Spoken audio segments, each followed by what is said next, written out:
In Florida, another one of those teams that seems to be gaining momentum. A lot of people liking the Gators down the stretch here, taking on a Kentucky team that is Deron Lamb questionable coming in, gingerly walking out of the locker room. 7 minutes into the game, here comes Lamb.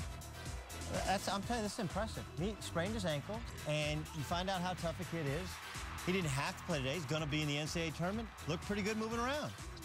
And Kentucky, a team where their depth is questioned. The talent never questioned, Jay, but the depth is questioned. What do you think? Well, they had to play smart on the defensive end. Nobody got in foul trouble, and I thought Brandon Knight, once again, did a really good job directing his players. You know, he had 4 assists this game, but he had 16 points, able to knock down jump shots. You know, Jay, to your point, Jimmy Dykes has said that he thinks Brandon Knight is better in the half court than John Wall. So I asked a number of writers that cover Kentucky, and they said the same thing. That shocked me when Jimmy said that. Well, see, the thing is, he's a very good jump shooting point guard, okay? And what John Wall did in transition was unbelievable, and John Wall bailed him out of games. But if you grade out possession by possession, totally agree with that. Brandon Knight makes them different because he's a great mid-range jump shooter. I think John Wall played the game at 109 miles an hour. Nobody else can really keep up. Brandon Knight does a good job of changing speeds.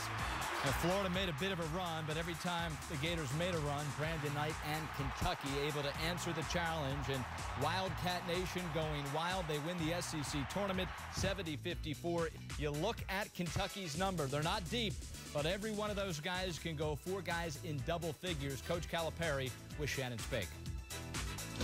What do you have to say about the way your guys competed here tonight?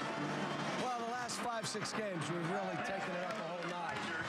I don't think our freshmen they're no longer freshmen. But the most important thing is Josh, DeAndre, Darius, how they're playing. How about Eloy today? Eloy gave us a huge lift, so really proud of these guys. It was good. Now we're on to that next tournament. How does this set you up for the next tournament? I don't know. I mean, I hope we get a good seed. Kids deserve it for how they played, and we'll go from there. Thanks, Coach. So Kentucky heads into the NCAA tournament, earning their 27th SEC tournament title. And the numbers pretty impressive for Kentucky. What Coach Calipari's been able to do there is quite remarkable. And he'll go into this tournament as maybe the wild card team in the field. I know you love their talent, Doug. I do. And like we so quickly forget because they lost road games in conference play with a group of talented freshmen that they also beat Louisville, they also beat Notre Dame, competed with North Carolina on their home floor. This is another team, just like North Carolina, right seeding. I think they could be an outside threat to reach the Final Four. Everybody talks about their talent, and certainly John Calipari is a great recruiter. We know that, but I talk to coaches, and coaches will tell you John Calipari can really coach. Let's look at today.